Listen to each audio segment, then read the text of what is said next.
बिहार राज्य कहीं न कहीं प्राकृतिक संपदाओं से परिपूर्ण राज्य। गंगा नदी हमारे राज्य को दो भाग में बांटता है और लगभग 405 किलोमीटर लंबाई गंगा जो है बिहार राज्य से होकर गुजरती है। और कहीं न कहीं गंगा नदी में जिस तरह से धड़ल्ले से खनन हो रहा है, हम कह सकते हैं अवैध खनन हो रहा है।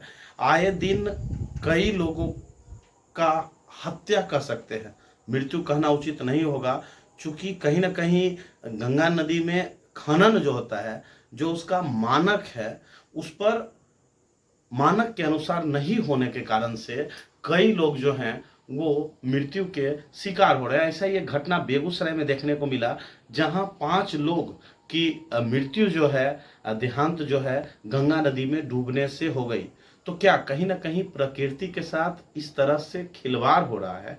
हालांकि इसके लिए कानून भी बने हुए हैं, लेकिन जो कानून है कहीं ना कहीं स्थानीय प्रशासन जो है उस कानून को लागू कराने में, स्थानीय प्रशासन कानून को लागू कराने में सक्षम नहीं है। कभी यह बताया जाता है कि कहीं कहीं खनन विभाग जो है वो जिला लेवल के अधिकारी देखेंगे, तो कई ऐसे बहाना होते हैं या कह सकते हैं कि कमियां होती है, या नेता जो है उनकी संवेदनहीनता के कारण इन मुद्दों पर कहीं ना कहीं कोई ध्यान नहीं देने के कारण कई लोग जो हैं गंगा के किनारे रहने वाले और वहाँ के लोग जो हैं गंगा नदी में डूबने से लगातार सैकड़ों लोग हैं, हम हजारों कह सकते हैं। अगर पिछले कुछ वर्षों का डाटा देखा जाए तो हजारों लोग जो है गंगा नदी में डूबने से मृत्यु हुई है। और मृत्यु का एक बड़ा कारण यह नहीं है कि वो तैरना नहीं जानते थे, नहीं, बल्कि अचानक गहराई के वजह से खनन में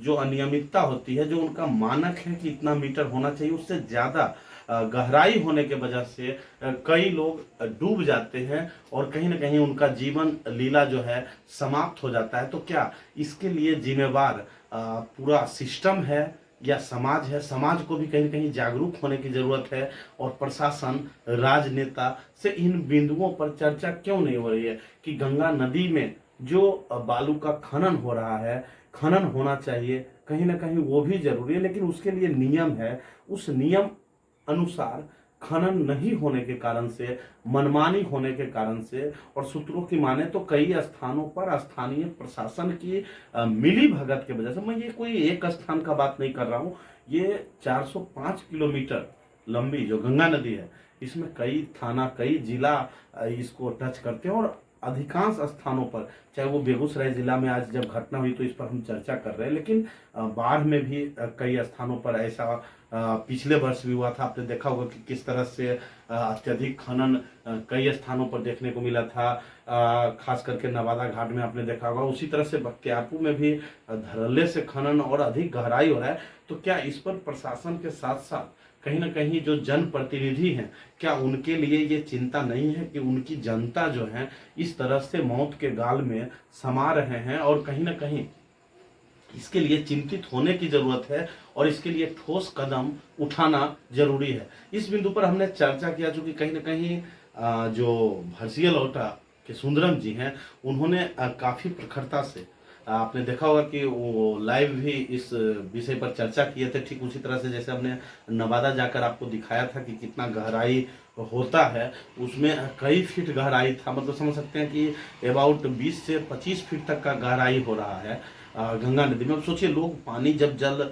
स्तर बढ़ेगा तो वहाँ लोग जाएंगे तो किस तरह का प्रभाव होगा। निश्चित है कि एकाएक गहराई बढ़ेगा, लोग डूबेंगे। तो आप इस पर हमें जरूर बताएं कि क्या इस पर चर्चा होना चाहिए और इस पर आवाज उठना चाहिए या नहीं उठना चाहिए।